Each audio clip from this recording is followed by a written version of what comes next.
777-8 freighter delays, a pretty big update for Jet2 and Emirates A380 news. That's all happening in today's industry recap, and why not begin with a delay likely to the upcoming 777-8F, part of the 777X, which now seems all but inevitable following broader program delays. Reporting from the reputable trade publication Cargo Facts indicates that the derivative of the 777X family will not enter service until 2029 at the absolute earliest. I say that because these timeframes are always subject to change, and it is nowadays pretty difficult to actually expect a timeframe to be stuck to. A move to push back the launch of this follows Boeing's information that the delivery of the 777-8, which we've known for quite some time, is scheduled for 2 years after the emergence of the 777-9. That is the first passenger model in the series expected to obtain certification. The fresh delay will obviously impact customers who have purchased the aircraft and plan to take delivery of the model,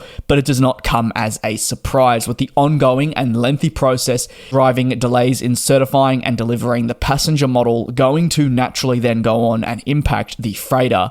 Additionally, the common theme of delays surrounding new planes is one thing that absolutely continues, with Airbus reporting something similar this year as well with its A350 freighter, which, while showing similar progress in terms of production being a little bit ahead of the 777-8F, has faced its own supply chain complexities, and this has meant it has not been able to meet deadlines that had been set out. As for the 777-8F, Boeing began quietly producing and beginning work really on this first model, with work conducted between the plane maker and its closest suppliers, stating that manufacturing of the first unit was now ongoing. In an internal memo shared among these employees, work was widely seen as a strong step in the right direction for the jet after turbulence throughout the program, but obviously there is still a mountain of work to be done before customers will see the plane. That 777-8F represents a further enhancement on the 777X family, with now finally a dedicated freighter.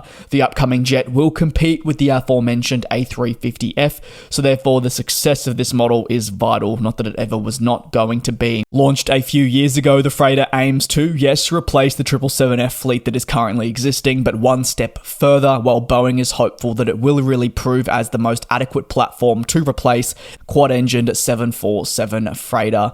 Over to the next story, and that'll be with Jet2, an airline that is not featured too often here on the channel, but they confirmed a massive expansion of their operations in the midway point of this month, with flights set to commence in 2026 to and from London Gatwick. The airline says that, being the largest tour operator in the United Kingdom and now the third largest airline, feels that a step in the right direction is to expand its operations further, and with that reach more markets. For London Gatwick, this is now the largest new airline to be based at the airport this century, and represents the first major leisure airline to arrive since 2020. With this announcement, Jet2 has increased its footprint to 14 airports across the UK, and the drive to expand is directly actually off the back of some successful recent launches. Jet2 says there will be 29 sunshine destinations, with the first flight from London Gatwick scheduled to depart on the 26th of March 2026.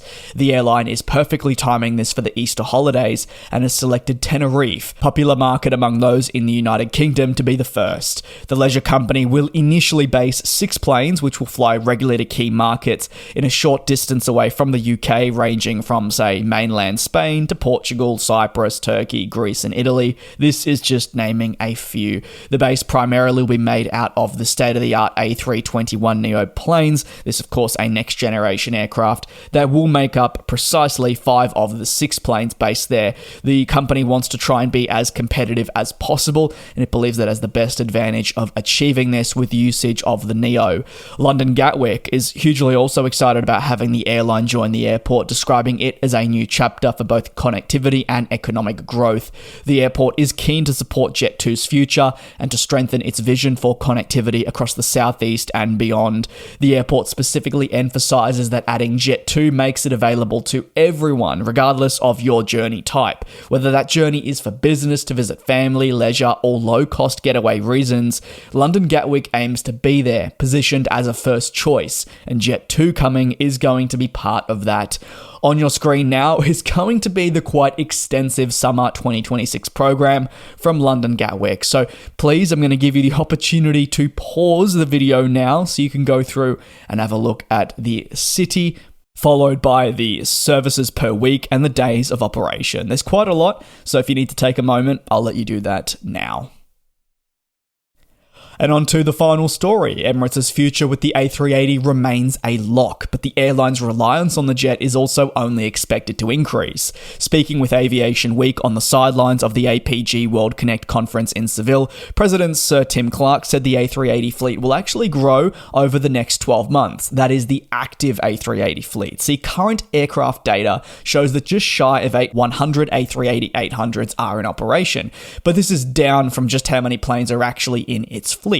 There is a reason there have been a number of active planes below 100, Clark confirming that it has been experiencing some issues with the 380, not choosing to divulge what they have been. But he still firmly believes that by the end of 2026, with some work, the active fleet will reach 110 units once again. Additionally, Emirates is committed to completing the rollout of a refurbishment on this model and revamping more of the cabin over the next 3 years, in what would be a significant undertaking considered separate from the ongoing retrofit. Clark says that the airline has a very clear ambition of going back to revamp more of the premium cabins, improving premium economy seating, and introducing an all-new seat in economy as well. The business wants to be able to do this in-house.